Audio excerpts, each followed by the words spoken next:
ഇത് ഫാദർ മാണി മേൽവട്ടം.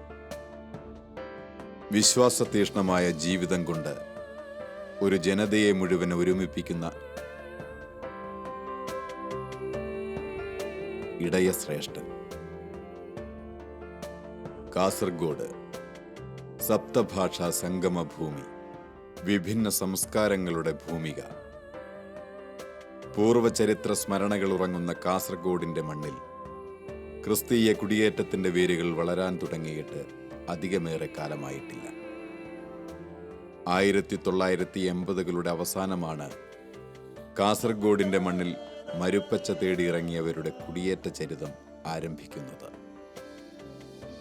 നാടും വീടും വിട്ട് പുതിയ മണ്ണിൽ കാൽകുത്തിയവർ പലവിധമാണ്.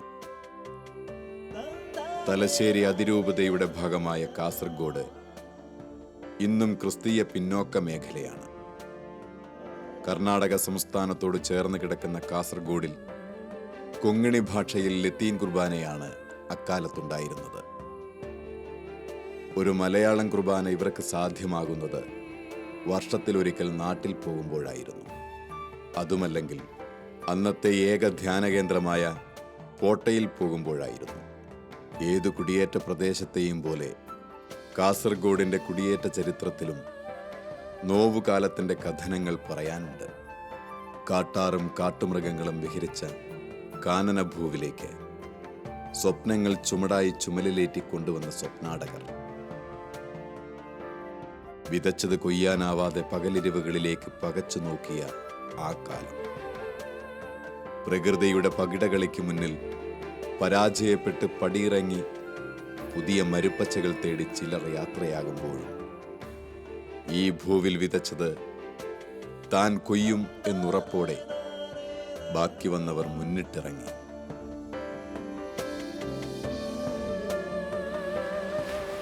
കാലങ്ങൾക്കിപ്പുറം വിശ്വാസതീഷ്ണതയിലെ യാഗാലയം തീർക്കുവാൻ ഇവർ ഒരു മെയ്യായി, ഒരു മനസ്സായി. ആ ശ്രമം ഫലം കണ്ടു. കാസർഗോഡിന്റെ നിറകയിൽ അവരൊരു ദേവാലയം പണി കഴിപ്പിച്ചു. സെന്റ് ജോസഫിന്റെ നാമത്തിൽ ഇവർ ഈ ദേവാലയത്തിൽ ഒത്തുകൂടി ദിവ്യബലി അർപ്പിച്ചു. കാസർഗോഡ് ജനതയുടെ ചിരകാല സ്വപ്നം പൂവണിഞ്ഞതിന്റെ ചാരിതാർത്ഥ്യത്തിലാണ് ഇന്ന് ഈ ജനത. ഇന്നും അനേകം കിലോമീറ്റർ ദൂരത്തിൽ ചിതറിത്താമസിക്കുന്ന വിശ്വാസ സമൂഹത്തിന്റെ സമാശ്വാസത്തിനായി മറ്റ് 2 ദേവാലയങ്ങൾ കൂടി ഇവർ പൂർത്തീകരിച്ചു.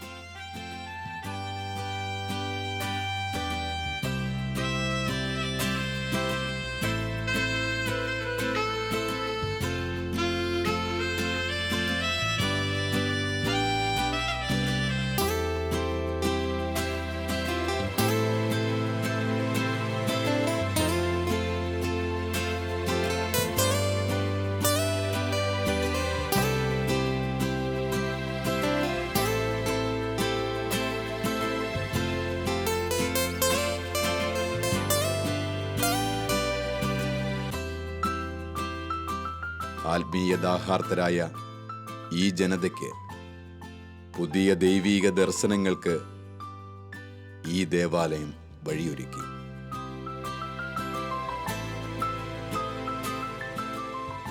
പെയ്തൊഴിഞ്ഞു പോയ ആ പഴയ കാലത്തിന്റെ ഓർമ്മകൾ പങ്കുവയ്ക്കുന്നു ഇന്നിവർ.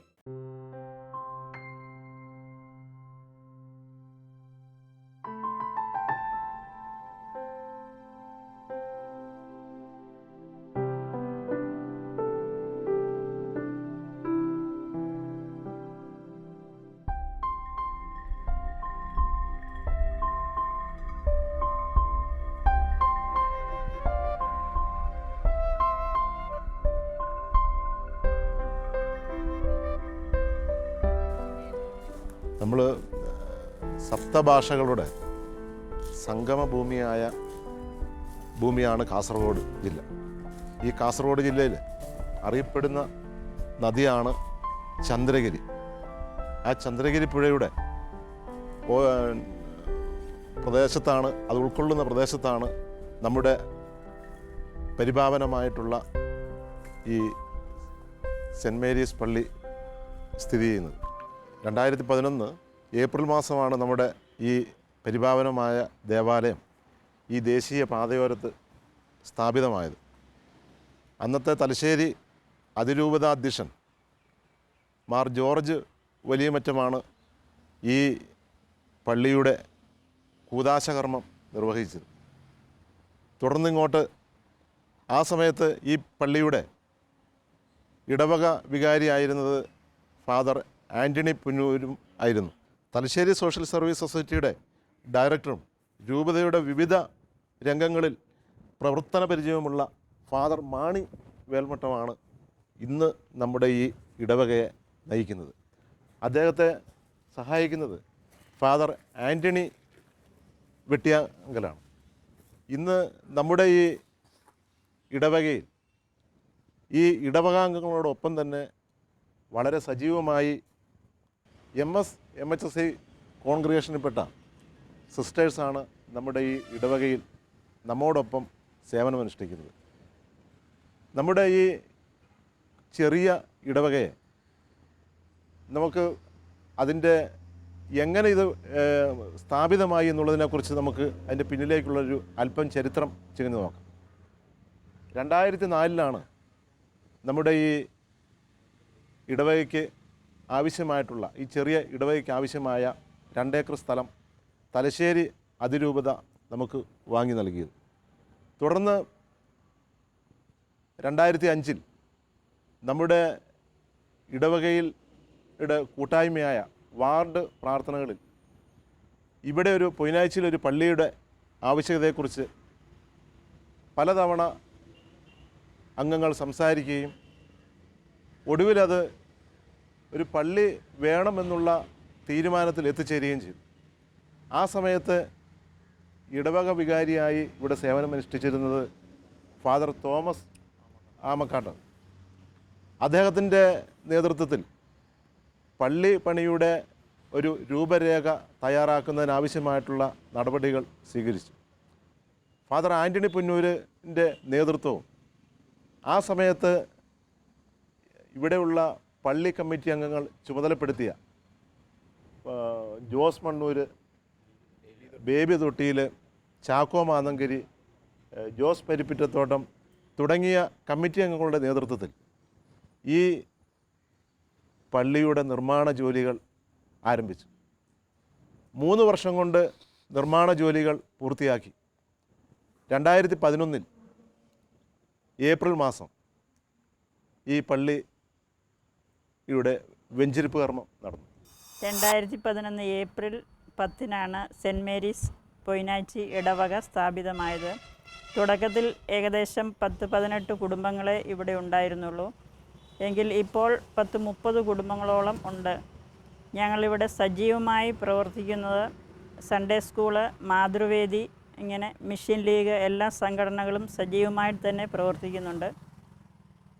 പിന്നെ എല്ലാ മാസവും വാർഡ് പ്രാർത്ഥന ഞങ്ങൾ അമ്മമാരുടെ നേതൃത്വത്തിൽ വളരെ നല്ല രീതിയിൽ നടന്നു പോകുന്നുണ്ട്. പിന്നെ ഈ 10-30 കുടുംബങ്ങളെ ഉള്ളെങ്കിലും ഞങ്ങളെല്ലാവരും ഏകോദര സഹോദരങ്ങളെ പോലെ ഒറ്റയൊരു കുടുംബം പോലെ എല്ലാ കാര്യത്തിലും സഹകരിച്ച് പ്രവർത്തിച്ച് മുമ്പോട്ട് പോകുന്നു. നമ്മുടെ പൊയിനാച്ചി ഇടവക 4 വർഷം കഴിഞ്ഞതേ ഉള്ളൂവെങ്കിലും ഒരു 6-7 വർഷത്തിൻ്റെ പ്രതീതി തോന്നുന്നുണ്ടാകുമെങ്കിൽ അത് ഞങ്ങളുടെ ഇടയിലെ സ്നേഹത്തിൻ്റെയും സൗഹാർദ്ദത്തിൻ്റെയും ഐക്യത്തിൻ്റെയും പ്രതീകമാണെന്ന് എല്ലാവരും മനസ്സിലാക്കേണ്ടിയിരിക്കുന്നു.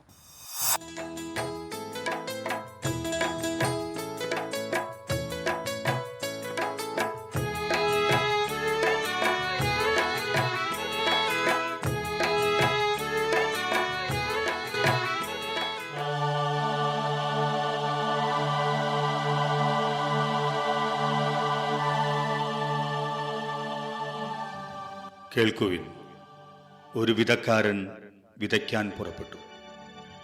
വിതച്ചപ്പോൾ വിത്തുകളിൽ ചിലത് വഴിയരികിൽ വീണു. പക്ഷികൾ വന്ന് അവ തിന്നുകളഞ്ഞു. മറ്റു ചിലത് മണ്ണ് അധികമില്ലാത്ത പാറപ്പുറത്തു വീണു. മണ്ണിന് ആഴമില്ലാതിരുന്നതിനാൽ അത് പെട്ടെന്ന് മുളച്ചു പൊങ്ങി. സൂര്യനുദിച്ചപ്പോൾ അത് വെയിലേറ്റ് വാടുകയും വേരില്ലാതിരുന്നതിനാൽ കരിഞ്ഞു പോവുകയും ചെയ്തു. വേറെ ചിലത് മുൾച്ചെടികൾക്കിടയിൽ വീണു. മുൾച്ചെടികൾ വളർന്ന് അതിനെ ഞെരുക്കിക്കളഞ്ഞു. അത് ഫലം പുറപ്പെടുവിച്ചില്ല. ശേഷിച്ച വിത്തുകൾ നല്ല മണ്ണിൽ പതിച്ചു. അവ തഴച്ചു വളർന്ന് 30 മേനിയും 60 മേനിയും 100 മേനിയും ഫലം വിളയിച്ചു. കേൾക്കാൻ ചെവിയുള്ളവൻ കേൾക്കട്ടെ.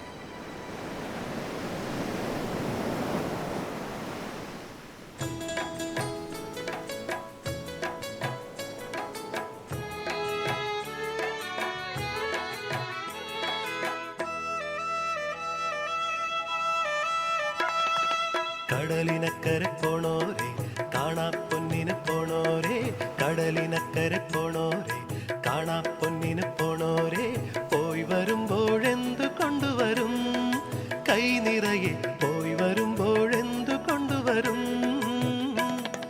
14-ാം രാവിലെ പാലാഴിത്തിരയിലെ മത്സ്യകന്യകമാരുടെ മാണിക്യ കല്ല് തരാമോ?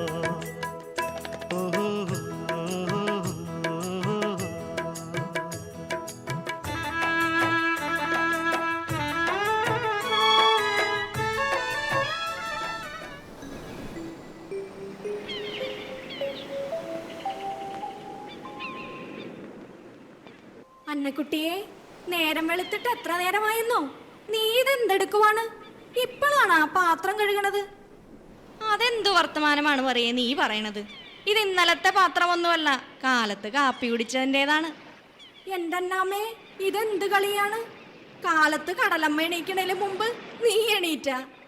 പിന്നല്ലാതെ, കടലമ്മയുടെ അപ്പുറത്ത് സൂര്യൻ വരണേന് മുമ്പ് എണീറ്റ് സെബതിച്ചേട്ടനൊരു കട്ടനിട്ട് അടിച്ചു വാരി സർവത്രാതി കൂട്ടം ഉണ്ടാക്കി ഉച്ചക്ക് വിഴുങ്ങാനുള്ളത് വരെ തയ്യാറാണ് കേട്ടാ.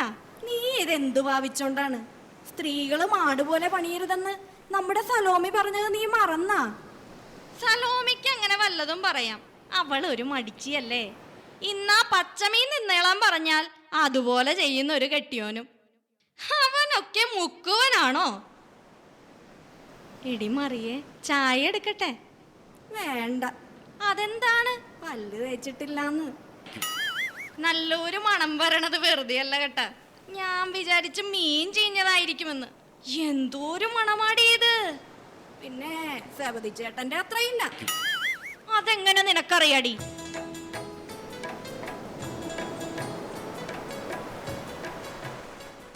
അല്ല, ഇതാര് സബതി ചേട്ടനാ? നിങ്ങളാള് കൊള്ളാലോ. മറിയ പറഞ്ഞതിൽ എന്തോ സത്യമുണ്ട് കേട്ടാ. കടലമ്മയാണ്. നിങ്ങളെ ഞാൻ കാണിച്ചു തരാൻ കേട്ടാ. മറിയേ, നീ കുടുംബകലഹമുണ്ടാക്കാൻ വന്നതാണാ? ഏയ്, അങ്ങനെയൊന്നുമല്ല കേട്ടാ. എടി മകളെ മറിയേ, നീ മീൻ മേടിക്കാൻ വന്നതാണാ? ആ, ചേട്ടൻ ഇവിടെ എന്തെടുക്കുവാണ്? എടി മകളെ, നിനക്ക് കണ്ണ് കണ്ടുകൂടെ? ഞാൻ വല നന്നാക്കുവാണ്. ഓ പിന്നെ, വല നന്നാക്കിയിട്ട് ചേട്ടൻ കടാലേ പോകുവല്ലേ? അതെന്താടി നീ അങ്ങനെ പറഞ്ഞേ? ഞാൻ കടലേ പോയാ മീൻ കിട്ടൂലേ? ചേട്ടൻ എന്തിനാണ് കടാലിൽ പോകണത്? പെരയിലിരുന്നാ പോരെ?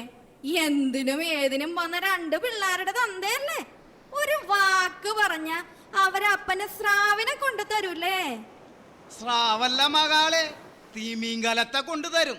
തീമീങ്കലം അതാടി അപ്പനോട് അവർക്കുള്ള സ്നേഹം. യാക്കോബും യോഹന്നാനും ദേ ഇത്ര ഉള്ളപ്പോ പഠിപ്പിച്ചതാ ഈ ഗലീലി കടലിലെ മീൻപിടുത്തം. മീൻ തീണ്ടണതും മുങ്ങാങ്കുഴി ഇടണതും അവർക്ക് മനപ്പാടമാണ് കേട്ടാ. കാര്യം എന്തൊക്കെ പറഞ്ഞാലും യോഹന്നാൻ ചേട്ടൻ സ്നേഹമുള്ളവനാണ് കേട്ടാ. അതെന്താടി അങ്ങനെ? ഇന്നാളൊരു ദിവസം ചാകര വന്നപ്പ എനിക്ക് 2 സ്രാവിനെ കൊണ്ടു തന്നല്ല. സ്രാവ? അത് വല്ല പാമ്പു ആയിരിക്കും. പാമ്പൊന്നുമല്ല, സ്രാവ് തന്നെയാണ്. എന്നിട്ട് നീ അത് എന്നാ ചെയ്ത്? ഞാൻ എന്നാ ചെയ്യാന്? ചത്ത സ്രാവിനെ വളർത്താൻ ഒക്കുക ഇല്ലാല, അതുകൊണ്ട് കറി വെച്ച് കഴിച്ചു. കറി വെച്ച് കഴിക്കാൻ ഇവിടെ എന്താ പൊറോട്ട പുഴുങ്ങി വെച്ചേക്കാളാ? ആ, അതൊക്കെ ഒരു കാലം. ഇന്നത് വല്ലതും ഉണ്ടാ? ചാകര പോയിട്ട് ഒരു മീൻ പോലും കിട്ടാനില്ല. എല്ലാരും കൂടി പത്രോസിനെ മൂപ്പനാക്കി വെച്ചേക്കല്ലേ. ഞാൻ മൂപ്പനായിരുന്ന കാലത്ത് ചാകരയുടെ അയ്യൊരു കളിയായിരുന്നു. ഓ പിന്നെ മീനൊക്കെ ബീച്ചുപോളിയല്ല കളിക്കണത്. അല്ല, ആ വരണത് പീലിപ്പോസിന്റെ വള്ളമാണല്ല. കണ്ടിട്ട് ചാകര വന്ന പോലെ ഉണ്ട് കേട്ടാ. ഒന്ന് പോടി അവിടെന്ന്. ചാകര കോപ്പാണ്. എടി, അവൻ കടാലിൽ പോണത് എന്തിനാണെന്നറിയാവോ? എന്തിനാണ്? വള്ളം കഴുകാനാണ്. ദേ പീലിപ്പോസ് വന്നു കേട്ടാ.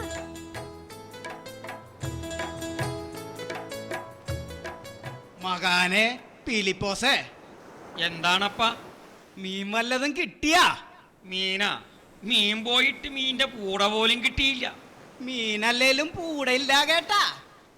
എവിടെയോ വല വീശിയപ്പ 2 ഞണ്ടിനെ കിട്ടി. കരയെ വന്നപ്പോ അതങ്ങ് ചാടിപ്പോയി.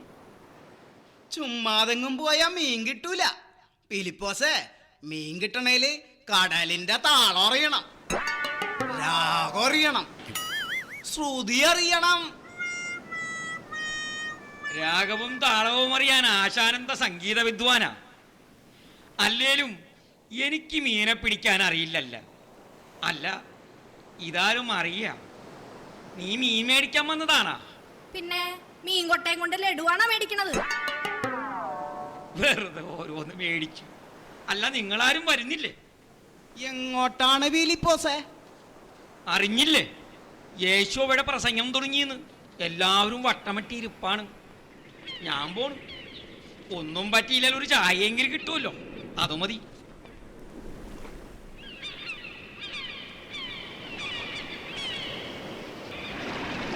എടി മറിയേ, നീ യേശുവിനെ പറ്റി കേട്ടിട്ടുണ്ടാ? ആശാനെ ഞാൻ കണ്ടിട്ടുണ്ട്. ആള് മുറ്റാണ് കേട്ടാ. മുടിയൊക്കെ നീട്ടി താടിയൊക്കെ വെച്ച്.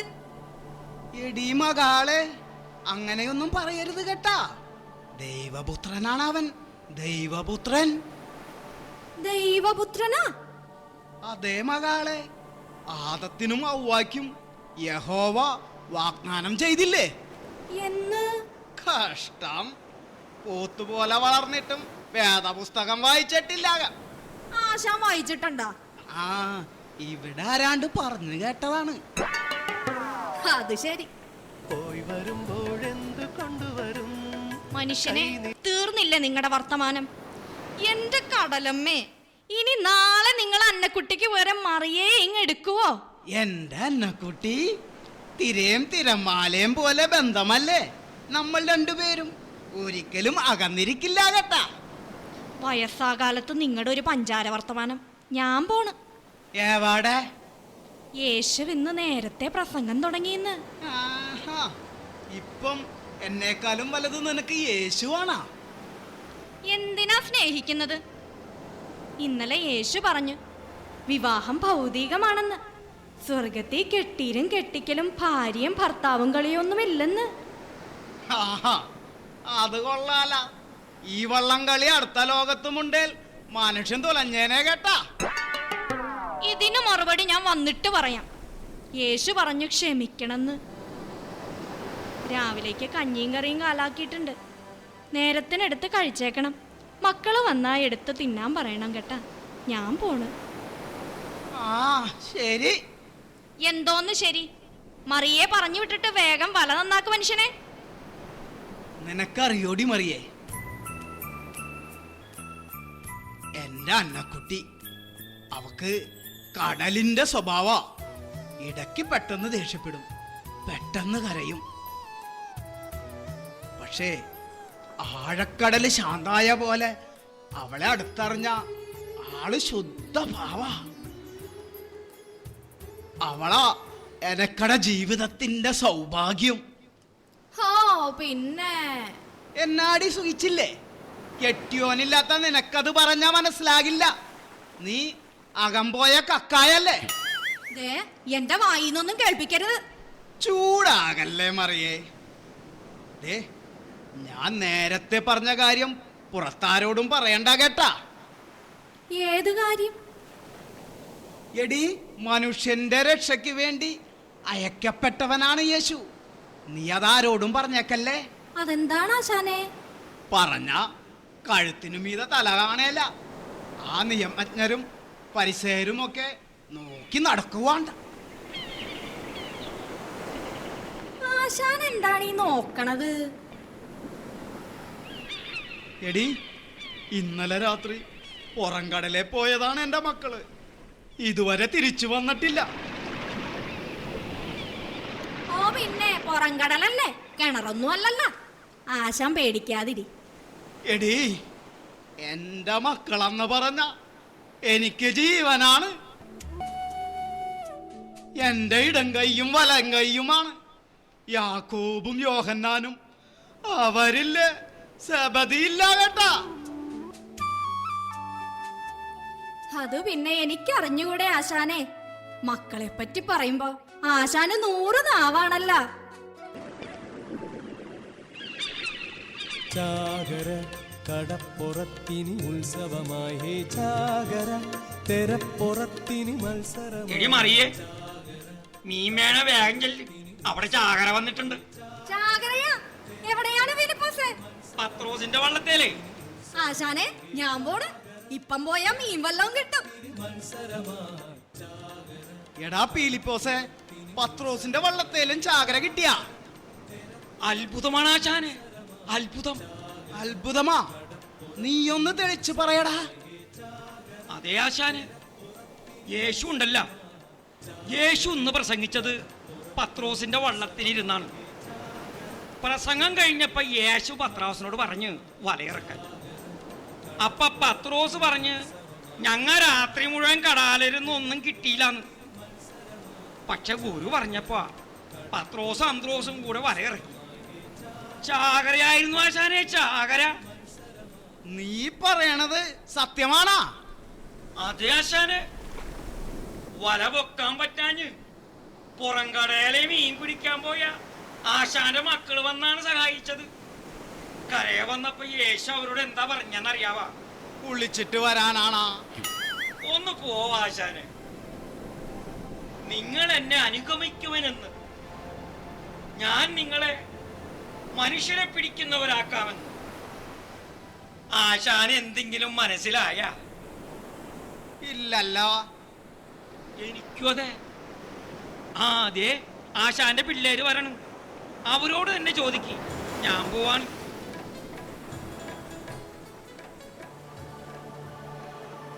മനുഷ്യ, നിങ്ങൾ അറിഞ്ഞ നമ്മുടെ മക്കള് നമ്മളെ വിട്ട് യേശുവിന്റെ കൂടെ പോണെന്ന്? മക്കളെ, അപ്പനെ കേട്ടത് ശരിയാണാ?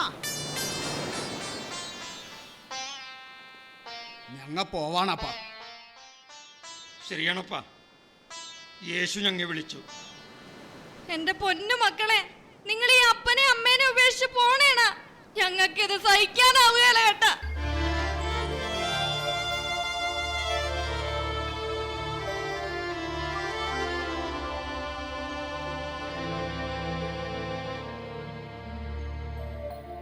ഉപേക്ഷിച്ചു പോകാനോ? നിങ്ങൾ എന്താണ് ഈ പറയണത്? അപ്പനല്ലേ പറഞ്ഞേക്കണേ യേശു ദൈവപുത്രനാണെന്ന്. ദൈവപുത്രൻ വിളിച്ച പോകാതിരിക്കാനൊക്കുക.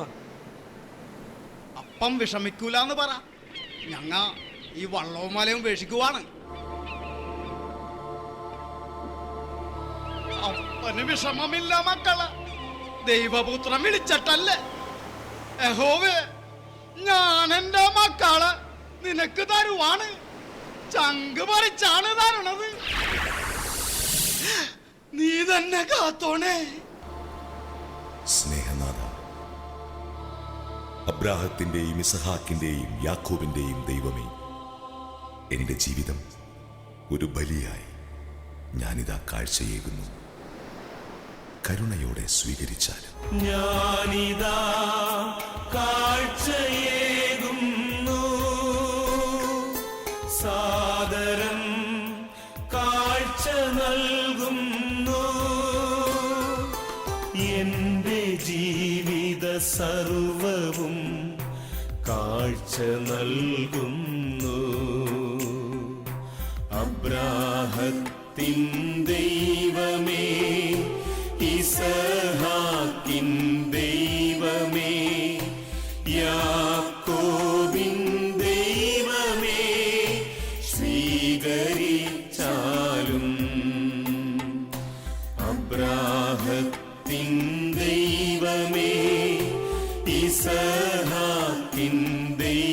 ദൈവമേ യാക്കോബിൻ